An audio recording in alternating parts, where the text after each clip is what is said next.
আজকের গন্তব্য কৈফুল, দেখতে থাকুন। যাওয়ার পথে আপনাদের সাথে কথা হচ্ছে। স্টার্ট করছি আজকের রাইড টুয়ার্ডস কৈফুল। যতটা রাস্তা ভালো এক্সপেক্ট করেছিলাম তার 10%ও নয়, প্রচণ্ডই খারাপ অবস্থা।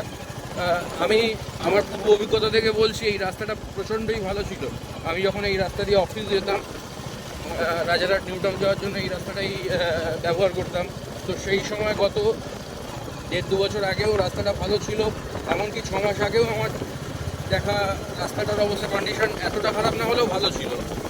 তো খুব ডিসঅ্যাপয়েন্টেড।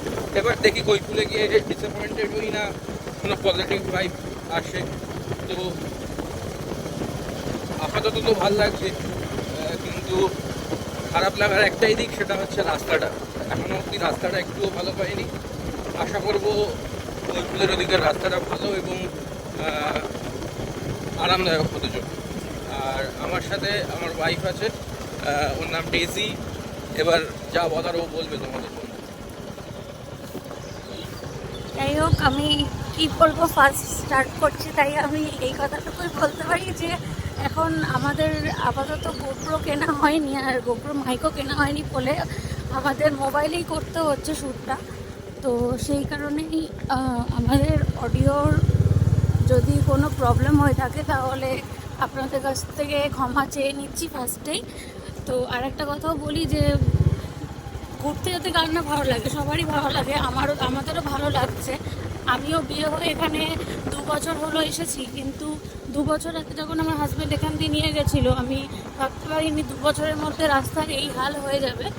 তো যাই হোক, আমরা তার জন্য শর্টকাটটাকেই প্রেফার করেছিলাম বলে শর্টকাটটা নিয়েছিলাম। তো আমাদের আরেকটা রাস্তাও আছে, তো সেই রাস্তাটা নিলে হয়তো আমাদের একটু বেশি ঘুরতে হতো, কিন্তু এখন মনে হচ্ছে যে সেই রাস্তাতে গেলে হয়তো আমরা এতটা বেশি প্রবলেমে পড়তাম না। তো এইটুকুই বলতে পারি যে এখনও আপাতত ভালো লাগছে, খারাপ ভালো মিশিয়ে তো সব কিছু যেতে হবে, কিছু করার নেই। ভালো লাগছে, এখনও পর্যন্ত ভালো লাগছে, কিন্তু এরপরে যদি খারাপ হয়ে যায় তাহলে আমাদেরকে ভাবতে হবে কী করবো কি না করবো। এইটুকুই বলতে পারি যে এখনও পর্যন্ত গ্রামীণ একটা পরিবেশের ভিতর দিয়ে যেতে ভালোই লাগছে, খারাপ লাগছে না। আর যেটুকু অভিজ্ঞতা রয়েছে, সেই অভিজ্ঞতা হিসাবে বলছি যে নিজস্ব গাড়িতে করে ঘুরতে যেতে সবার ভালো লাগে, যেহেতু আমারও ভালো লাগছে, আমার হাজব্যান্ডেরও ভালো লাগছে, থেকে থেকে বেরোচ্ছিও। একটু যদি রাস্তাটা ভালো হতো তাহলে সব কিছু স্মুথলি চলতো, আর কিছুই না। যাই হোক, দেখতে থাকো। ফাইনালি একটা ভালো রোড পেয়েছি আমরা। তো এখন আমরা যে শ্যুটটা করছি, চারপাশ পারিপার্শ্বিক দিকগুলোও দেখাচ্ছি। জায়গাটা অত্যন্ত সুন্দর, তার জন্য আমরা মাঝে মাঝে এখানে ঘুরতে চলে আসি। পরিবারিতে গেছিলাম, অনেকবারই গেছিলাম, কিন্তু এই কৈফুল জায়গাটাতে খুব বেশি যাওয়া হয়নি। মাঝখানে আমরা পাঞ্জাবে ছিলাম আমার হাজব্যান্ডের চাকরি সূত্রে, তো তারপরে এসে এই ফার্স্ট ঘুরতে আসা খুবই ভালো লাগছে। বাজে বাজে রাস্তার মধ্যে দিয়ে আসতে গিয়ে তারপরে যদি এত ভালো একটা জায়গা খুঁজে পাওয়া যায়, তো তখন সব কিছু ভুলে থাকা যায়। আর সূর্যটা অস্ত যাচ্ছে, তোমরা জাস্ট দেখো, অসাধারণ একটা পরিবেশের মধ্যে দিয়ে আমরা যাচ্ছি। তোমরা জাস্ট দেখতে থাকো, এত সুন্দর একটা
কৈফুল অবশেষে।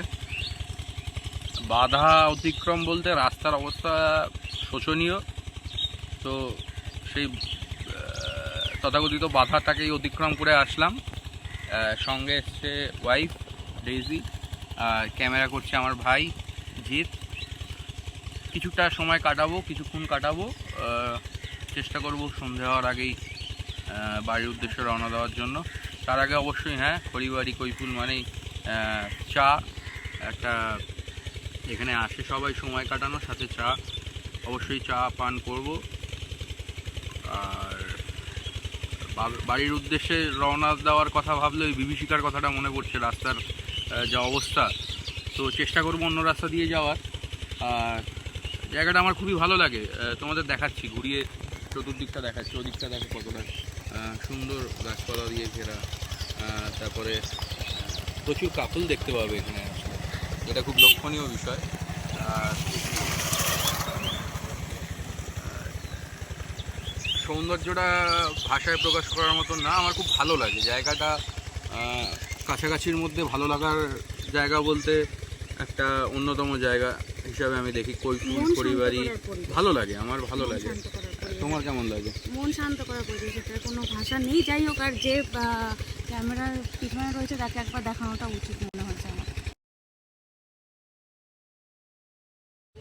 তারপরে চা পানি হচ্ছে আপাতত। দেখো চাটা খেয়ে এবার আস্তে আস্তে রওনা দেবো, কারণ সন্ধে অনেকটাই হলো। তো চাটা খেয়ে নিচ্ছ?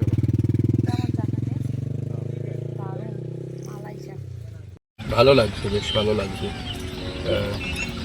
এরকম পরিবেশ পাঞ্জাবে চাকরি সূত্রে থাকাকালীন আমরা যখন ছুটি পেতাম, এরকম পরিবেশ লক্ষ্য করতাম। এরকম সানসেট, এরকম পাখির আওয়াজ, এরকম শান্ত পরিবেশ। হ্যাঁ, পাঞ্জাবে যেটা বিশেষত্ব সেটা হচ্ছে এখানে আমার অ্যাকোমোডেশনটা নিয়েছে, সেখান থেকে জানলা খুললে পাহাড় এক অন্য অনুভূতি। সেই অনুভূতিও শেয়ার করব খুব শীঘ্রই আসছে। আমার ব্লগে চোখ রাখুন আপনারা, এবং আমার বন্ধুরা চোখ রাখো, সেই অনুভূতিটাও তোমাদের সাথে শেয়ার করবো। তবে এবার পাঞ্জাব নয়, এবার চাকরি সূত্রেও নয়, এবার ব্লগিংয়ের সূত্রে এবং আমার পথের সাথীর সূত্রে তোমাদেরকে সেই সব জায়গায় তুলে ধরে দেখাবো। সাথে থাকবে আমার ভাই এবং আমার কিছু কো-রাইডার বন্ধু। দেখা হবে খুব তাড়াতাড়ি, এবং এরকমই শান্ত সুন্দর পরিবেশের সাথে তোমাদের কাছে, তোমাদের মাধ্যমে আরও 10 জনের কাছে ছড়িয়ে দেওয়ার জন্য আবেদন রাখবো। দেখতে থাকো আমার ব্লগ। তাহলে আজকে এই পর্যন্তই। ভালো থেকো, সুস্থ থেকো, ধন্যবাদ।